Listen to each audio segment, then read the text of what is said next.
Now, the last thing that I'm concerned with about this car is actually the gas mileage.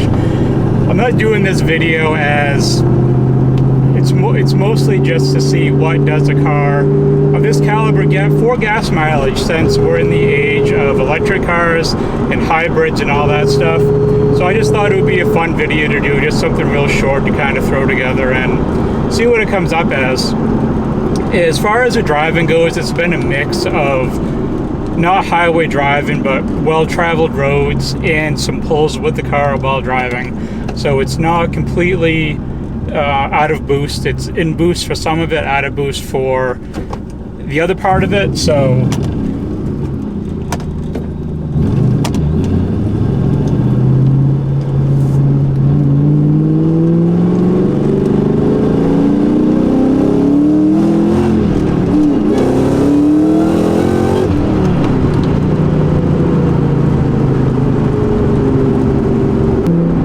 I thought it would be a good mix of driving to see where this car falls as far as gas mileage goes. And this was through the course of two tanks that I went through. Both were filled up at the same gas station, and as you see from the numbers that I'll put up in the rest of the video, as far as how far I went for distance, how many gallons went in, and what the numbers came out to as far as the actual gas mileage that I'm getting with this. At the time of doing this part of the video, I haven't done those calculations yet, so I don't know. And honestly, I'm kind of scared to find out. But we'll get to the rest of the video and show you the results. Now, I originally did forget to grab the mileage that I went.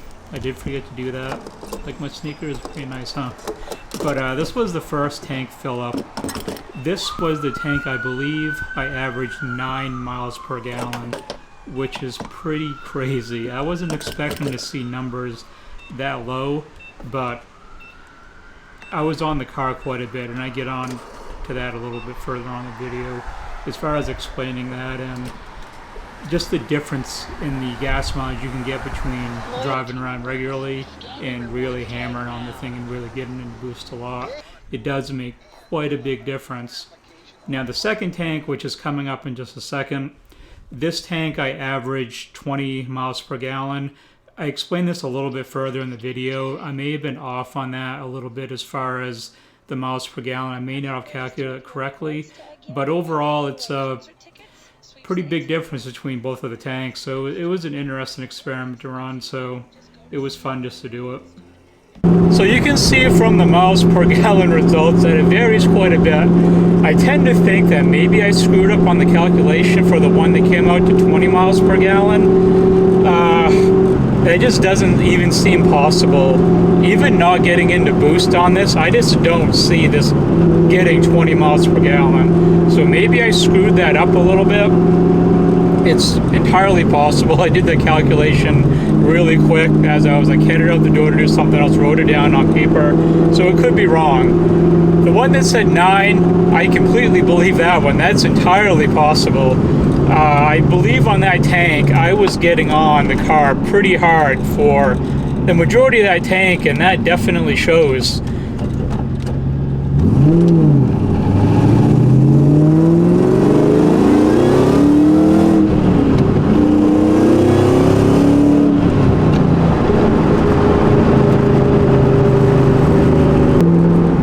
That just goes to show that, you know, the difference you can get between being in boost all the time and just generally driving around with this and pretending that it doesn't have a supercharger and 700 horsepower and is driving around like a normal car. It's really hard to describe what it's like having a high horsepower car with a lot of boost. It's something that it's more of like an expression or a feeling type of thing that you have to experience more so than being able to explain it. But when you get into the boost on this thing, and this was cranking out at 19 psi and the pedals buried to the floor, it's just an unbelievable feeling that comes over you when you do that.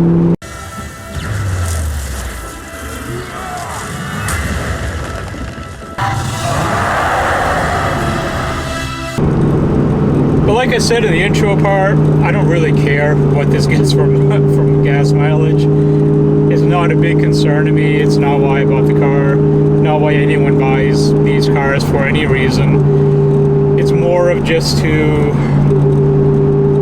see what it's like with a car at this power level, with this amount of thirst for gasoline, and with this much boost. How low can you get that number? And 9's pretty low. I had a feeling it would probably be low double digits. I didn't really expect to dip below 10, but you know, I believe that tank was accurate. The other one, maybe not so much. But this is a fun video. I wanted to throw together.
you guys enjoyed it, throw it a like if you did. I appreciate everyone that watches and subs, all the new subs and all the old subs. Thanks for watching.